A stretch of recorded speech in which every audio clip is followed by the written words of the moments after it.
ठाण्यात कॉक्रोच काय करू शकतात हे दाखवून देऊ अभिजित पवार. ठाणे शहरात झेन जीने रस्त्यावर उतरून आपल्या मनातील खतखत गाणी, मेलोडी वाटप आणि घोषणांमधून दाखवून दिली.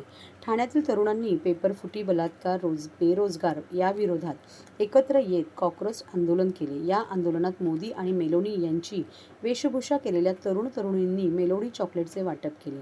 तर या आंदोलकांच्या सोबत राष्ट्रवादी काँग्रेस शरदचंद्र पवार पक्षाचे राष्ट्रीय सरचिटणीस डॉ. जितेंद्र आव्हाड, जिल्हाध्यक्ष मनोज प्रधान, युवक अध्यक्ष अभिजित पवार, युवक कार्याध्यक्ष राजेश कदम हे रस्त्यावर उतरले. दुपारी 4 वाजेच्या सुमारास ठाण्यातील तरुणांनी मासुंदा तलावाच्या कट्ट्यावर अनोखे आंदोलन केले. Rap song, Modi, Meloni, flash mob आदींच्या माध्यमातून केंद्र सरकारच्या धोरणांचा जोरदार निषेध केला. या आंदोलनात पेपर लीक की ये सरकार नहीं चाहिए अब की बार, महंगाई की ये सरकार नहीं चाहिए अब की बार, बेरोजगारी को कौन जिम्मेदार, अदानी अंबानी की सरकार, इन्कलाब जिंदाबाद, पढ़े लिखे है बेरोजगार, पेपर लीक की ये सरकार, परीक्षा नहीं व्यापार, बंद करो ये अत्याचार आदी घोषणा तरुणांकडून देण्यात आल्या. तसेच कॉक्रोच पार्टीच्या अनुषंगाने तयार करण्यात आलेले रॅप गाणे वाजवून तरुणांनी फ्लॅशमॉब केले. विशेष म्हणजे मोदी आणि मेलोनीच्या वेशभूषेत आलेल्या तरुणांनी चक्क मोदी आणि मेलोनींची अभिनय करत उपस्थितांना मेलोडी चॉकलेट वाटप केले. शिवाय मोदींनी मेलोडीचे नव्हे तर बेरोजगाराचे प्रमोशन करावे असे आवाहन केले. या आंदोलनात डॉ. जितेंद्र आव्हाड, मनोज प्रधान, अभिजित पवार हे देखील सहभागी झाले. त्यांनीही जोरदार घोषणाबाजी करत सरकारच्या धोरणांचा निषेध केला. डॉ. जितेंद्र आव्हाड म्हणाले, भारताचे सन्माननीय सरन्यायाधीश सूर्यकांत यांनी देशातील तरुणांना झुरळ संबोधले होते. त्यातून ही कॉक्रोच जनता पार्टी सोशल मीडियावर जन्माला आली आहे.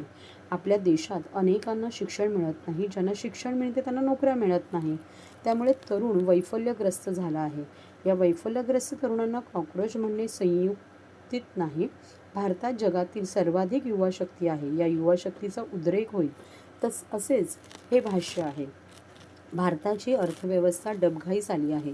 महाराष्ट्र धोरण पुरते फसले आहे. अशा स्थितीत कॉक्रोच हा तरुणांसाठी केलेला शब्दप्रयोग अंगाशी आला आहे.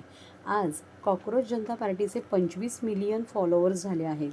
तेवढे कोणत्याही राजकीय पक्षाकडे नाही. यावरून तरुणांच्या मनातील राग दिसून येत आहे. मनोज प्रधान यांनी कॉक्रोच जनता पार्टी ही सरकार विरोधातील भावना आहे. हे आंदोलन करणारे तरुण आमच्या पक्षाचे सदस्य नाहीत. त्यांनी मदत करण्याची विनंती केली होती. आम्ही त्यांच्या बोलण्यावरूनच आंदोलनात सहभागी घेतला आहे. आंदोलक सर्वसामान्य नागरिक आहेत. त्यांच्या भावना या आंदोलनातून सरकारपर्यंत पोहोचवणे गरजेचे आहे. आज कॉक्रोच जनता पार्टीचे फॉलोअर्स वाढत आहेत. त्यामुळे त्यांचे अकाउंट हॅक कराल, पण डोक्यातील रोष कसा लॉक कराल असा सवाल केला. तर अभिजित पवार यांनी सदनशीर मार्गाने आंदोलन करणाऱ्या तरुणांवर लाठीचार्ज केला जातो. बलात्कार विरोधात रस्त्यावर उतरलेल्या तरुणांना गुन्ह्यात अडकवले जाते. आज तरुण रस्त्यावर उतरले आहेत. आम्हा तरुणांना झुरळ म्हटले जाते. उद्या हे कॉक्रोच काय करू शकतात याची आज झलक दाखवली आहे. हे तरुण आमचे कार्यकर्ते नाहीत, पण त्यांच्या विनंतीवरून आम्ही आंदोलनात सहभागी झालो आहोत. आम्हीही कॉक्रोचच आहोत असे सांगितले.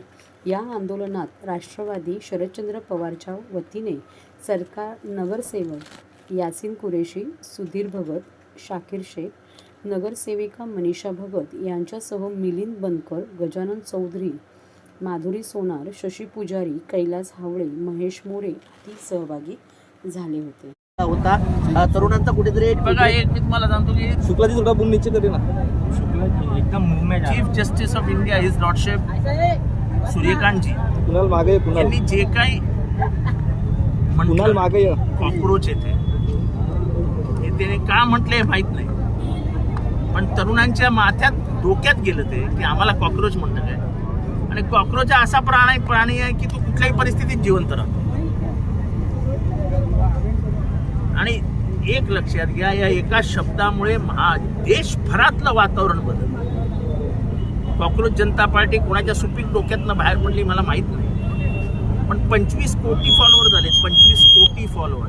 आणि कोणी म्हणेल की त्यांचं अकाउंट ब्लॉक केलं, त्यांना हे केलं, त्याला तुम्ही घाबरवून तर कुठलंच आंदोलन दाबू शकत नाही. दाबू शकले असते ते 1942चं आंदोलन गोळ्यांच्या आधारावरती ब्रिटिश दाबू शकले असते.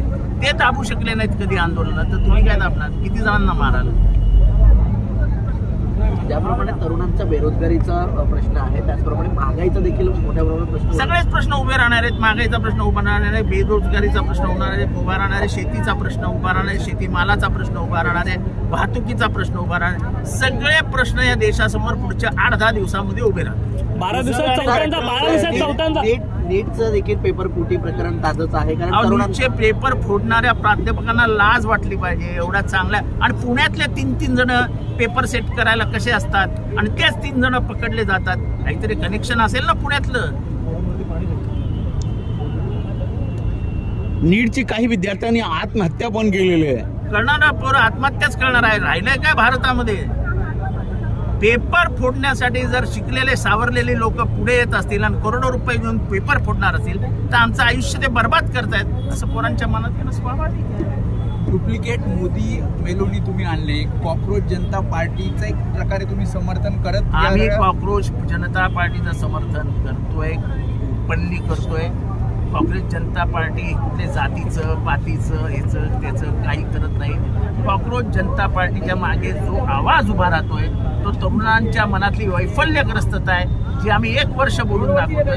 त्याला एक रस्ता दाखवण्याचं काम कॉक्रोच जनता पार्टीच्या माध्यमातून झालं. त्याचं कौतुकच केलं पाहिजे. ठाणेकरांनी आज मेलोडी खाल्ली. काय वाटतं येणाऱ्या काळात पुन्हा अशाच प्रकारची मेलोडी खात येणाऱ्या काळात तरुणांना पण ही महागाईची मेलोडी महागाई मेलोडी खायला नाही देणार, महागाई बेगॉन खायला देणार. तुझ्या गरीबात काय होतं त्यात? हे तरुणामुळे नेपाळ आणि बांगलादेश सारखा आपला भारतामध्ये होऊ शकतो का? भारताचे तरुण वर्ग अत्यंत प्रगल्भ आहे, मॅच्युअर्ड आहे. जे श्रीलंकामध्ये झालं, जे बांग्लादेशमध्ये झालं, जे नेपाळमध्ये झालं ते भारतात कधीही होणार नाही. We are matured enough to understand how to save our democracy. हमारा गणतंत्र कैसा बचाना चाहिए वो हमारे नौजवान अच्छी तरीके से मानते हैं. ये अम्बेडकरवादी है, हम गांधीवादी है, हम नेहरूवादी है, हम सावरकरवादी नहीं है. कॉक्रोच जनता पार्टी को लेकर कैसा देख रहे हैं? पेट्रोल मिळत नाहीये.